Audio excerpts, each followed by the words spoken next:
இல்ல ஆப்பங்கடா சொல்ல எங்க போதே இல்ல உர வைக்க போறேன். உர வைக்க போறா? என்ன வரம்ல போதே? பாத்து எடுத்துட்டு டான்ஸ் ஆட வர மாதிரி தெரியுது. கோமாளி பையன் நானே எங்க முக்கிட்டு போயிட்டு இருக்கேன். என்ன வரம்ல? இது வந்து கலப்போறேன். இது சொல்லோட சீக்ரெட். சீக்ரெட் ஏன் வெளிய சொல்லக்கூடாதோ? சொல்லக்கூடாதா? ஓ சொன்னா 1000 விஷயங்கள் இருக்கலாம் அவனே. சரி அது ஒரு சீக்ரெட் ஒரு விஷயம் கண்டிப்பா இருக்கணும் நமக்குள்ள.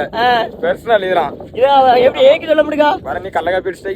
கல்லையாவே நான் முன்னேறுவேன். ஆமா அதுக்குதான். புறாமடிச்ச மேல நான் மட்டும் இல்லல. எல்லா வயக்காரரும் இப்படிதான். ஆமா பாத்து யாருமே யாரும் அதிகம் வரது சொல்ல மாட்டாங்க. சரி அவன் நம்மளுக்கு வச்சு அது முன்னேறிறானோ. நம்ம எந்த வர போடுதா அங்கிருந்து எல்லா வயக்காரரும் செக் பண்ணது வாழையில இருந்து. சரி இருந்தா நம்ம சொல்லிவிடுவோம் என்ன வரம்ல. இது வந்து நான் சொல்லுக்கு என்ன நாலாயிரம் இந்த வயக்காரர் என்ன கிண்டாரு? யூரியா பொட்டாசு காம்ப்ளெக்ஸ் அப்புறம் வேப்பமனாக்கு டிஏபி அதுக்கப்புறம் வந்து வேற என்னதோ கடலை புண்ணாக்கு எல்லாமே செயற்கை உரம் தானா? எல்லாம் செயற்கை உரம் தான். ஆமா ஒண்ணு கடலை புண்ணாக்கு மட்டும் இயற்கை உரம். அதனால எப்படி வருது எவனும் தெரியும். ஆமா யாரும் நம்ப முடியல. வாழ்க்கை அப்படி போயிட்டு இருக்கு. வாழ்க்கை வேதனையான வாழ்க்கை தான். எல்லாரும் நினைப்பாங்க நீ சும்மா வேலைச்சுதான் ரூபா வாங்குதா அப்படின்னு நினைப்பாங்க. ரூபா வாங்கினா இந்த வேலைக்கு ஃபர்ஸ்ட் வரணும் ஆளு எப்படி நம்ம பொழப்பு இருந்து இதுதான் தெரிஞ்சுட்டு நம்ம வந்து இஷ்டப்பட்டு ஃபர்ஸ்ட் வந்தோம். கஷ்டமாவும் இருக்குது. சரி என்ன செய்ய நம்ம கஷ்டத்தை அனுபவிச்சுதான் ஆகணும்.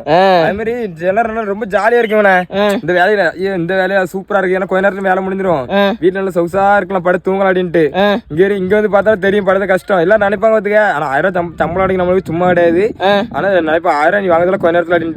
ஆனா அந்த 1000 வாங்குறவங்க மேட்டர் இல்ல. அதுல உள்ள கஷ்டம் இருக்கு பாரு. இப்படிதான் சரி வா என்னத்த செய்ய திரும்ப வீட்டு கொண்டு போறேன். ஏன்னா ஒரு டைம் கொண்டு போயிட்டு ரெண்டா நடக்க மாச்சப்பட்டு அதுதான் மொத்தம் தீட்டு விட்டா கஷ்டப்பட்டு பிரச்சனை இல்ல. எனக்கு நடந்து வரணுமே அந்த ஒரு வழியைக்காண்டி தான் ரெண்டா வருது. சரி பாப்போம். சரி பாப்போங்கண்ணே உரத்தை வச்சுட்டு வாழை வெட்டுதான். வாழை வளர்ந்து கொலை சொல்லுமாரு கொலை நான் வெட்டு போறேன். ஆமா வெட்டு ஒன்னா ஒரே வெட்டுதான். கஷ்டப்பட்டு சாகணும் உனக்கு கொலையை வெட்டு போடுமா? சரி பாப்பா உனக்கு மாதிரி இதால பொழப்பு.